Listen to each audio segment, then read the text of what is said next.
Hey everyone, welcome back to the Rad Life channel. This is Radhika.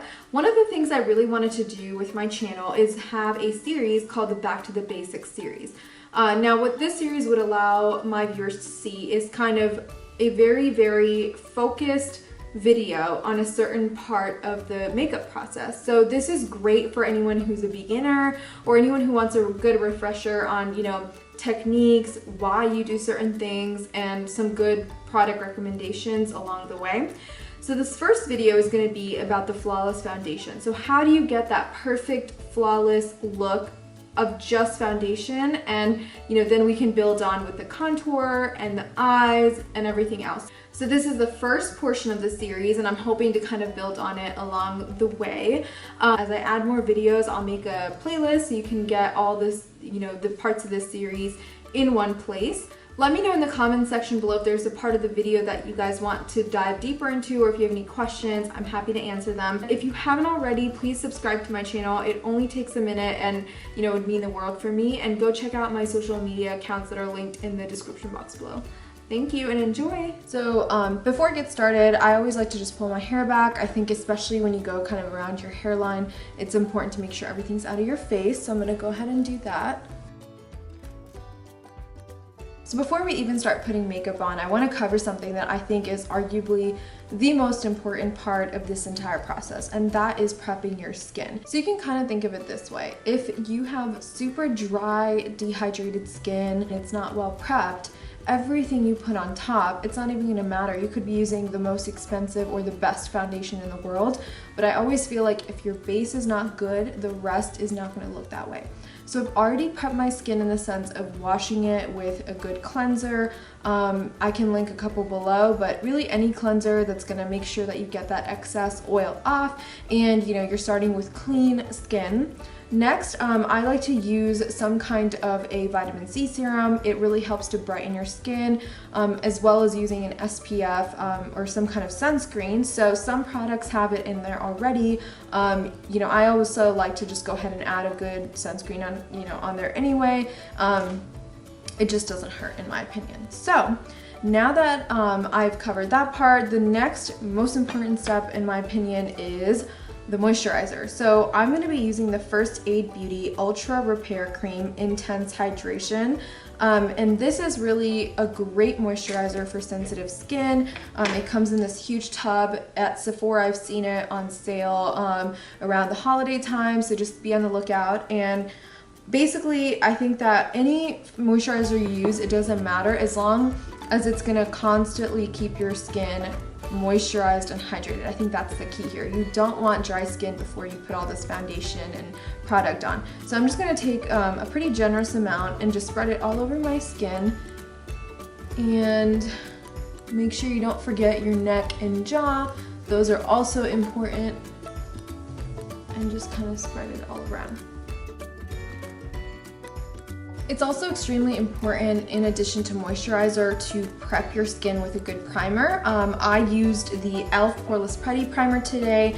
Sorry, my camera turned off, so I could not show that part. But just any primer, you want to just use something that is going to kind of help create that base. I think primer and hydration with a moisturizer is kind of the trick to having a great base. So definitely, use a primer before you start your foundation. And once again, my camera turned off, so I couldn't show that part. Now that I have my skin prepped in that way, let's talk about kind of the steps we're gonna go in, right? So you wanna start with your foundation. I think some people start with concealer first to kind of cover up any dark spots or color correct.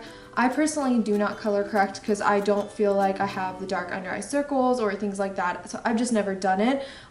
Maybe if that's something you need to do, I can try to make a video on that in the future. But I'm going to go ahead and go in with foundation first.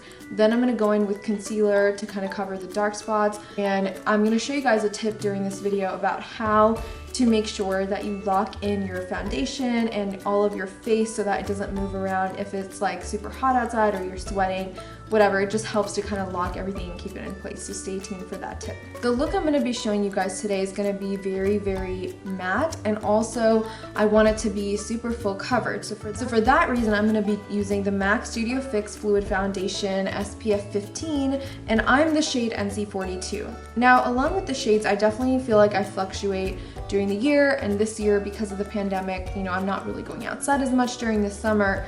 However, I still like to use this shade. I think it's not too dark for me, even if it's a time when I'm not as tan, so I think it's a great shade for kind of full year. I'm gonna go ahead and put some of that foundation on my hand.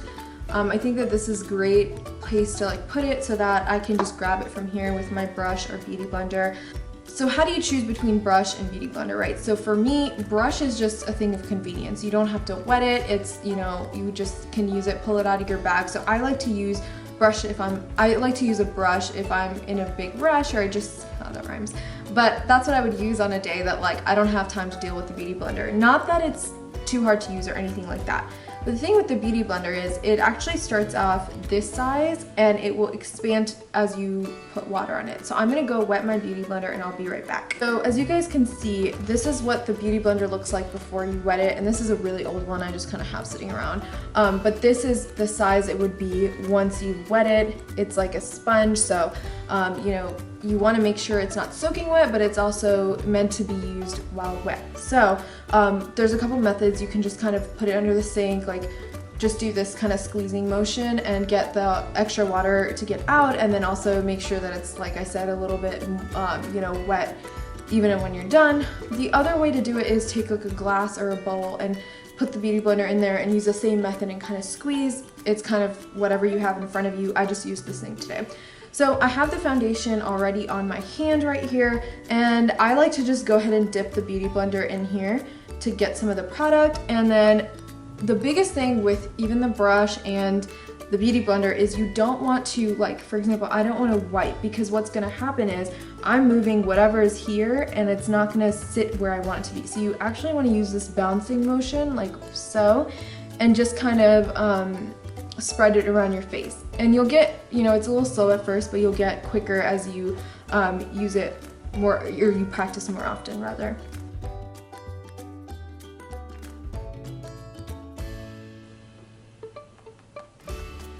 And I like to start with a little bit of foundation and then just kind of build, because, you know, some days you may not need as much, just depends on what kind of coverage you want.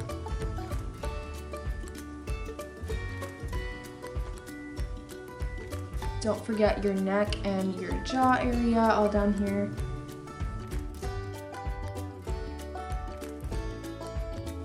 I also like to do my eyelids. I think that it's, you know, make sure that when I do get to my eyes, it's gonna be like a smooth area to apply to.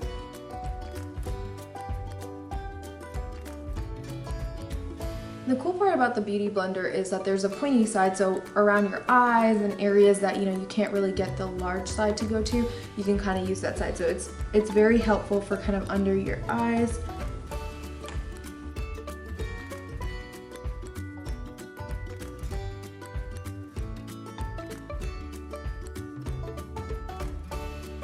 And, you know, with the neck and the jaw, it just kind of depends what you're wearing. For today, I'm not wearing anything, you know, super low neck or revealing, so I'm good with just kind of going up until here. But you always want to make sure you get your jaw and neck so that you're not showing up two different shades. I think it helps to kind of even your face out. One thing that I mentioned earlier was that I'm going to show you guys how to really lock in your base. And the way to do that is to go in after every single layer, and this is a little bit excessive, so if you don't feel like you have this issue where you have oily T-zone or oily skin, or you're not going to be somewhere where you might be sweating, then you may not need this method. So this is purely for those girls out there, or this is purely for those out there who feel like your makeup always kind of seems to look a little greasy after a while. And this is not baking, this is just me taking some loose translucent powder between every layer that I put on to kind of lock in that layer. So I like to go in with a nice fluffy brush, and I just put I'm using the Laura Mercier loose translucent setting powder. I'm just gonna put it in the lid, get it on my brush, and I always like to tap off the excess that's on there. And then you just kind of spread it around your face. And once again, this is just gonna help lock it in place, the foundation. You can use the beauty blender, but I just feel like I already have it wet, so I sometimes don't like to use it when I'm like trying to spread it quickly all around my face. Once you're kind of satisfied with how it looks, like one thing to call out is, you know, obviously there's still some spots, even though this is a full coverage foundation, that still kind of show through. So this is where I go in with a concealer on top. And I think I've seen people use concealer under and, you know, on top of foundation. It's kind of up to you.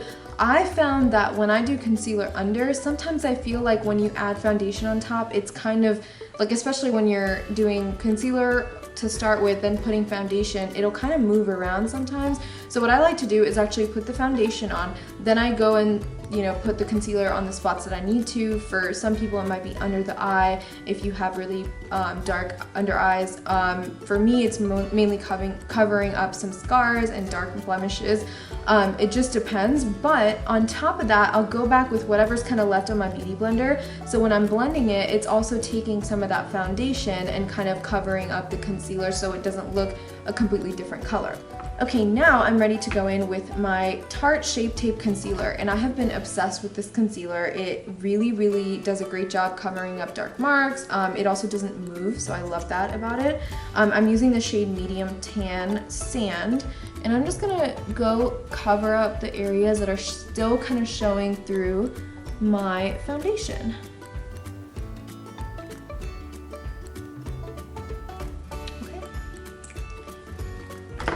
So gonna blend this in, and this is what's important. So whatever is left over on my beauty blender, like the foundation that's left, it's gonna kind of help me blend it out better, because if there's a spot that is you know, too light with the concealer, I'm able to kind of use the foundation that's left over to kind of help blend it out more easily. Once again, no sliding, because it's going to move that concealer out of place, so you just kind of want to use this bouncy motion. And I feel like I still need a little bit more here. Maybe I didn't get the exact spot.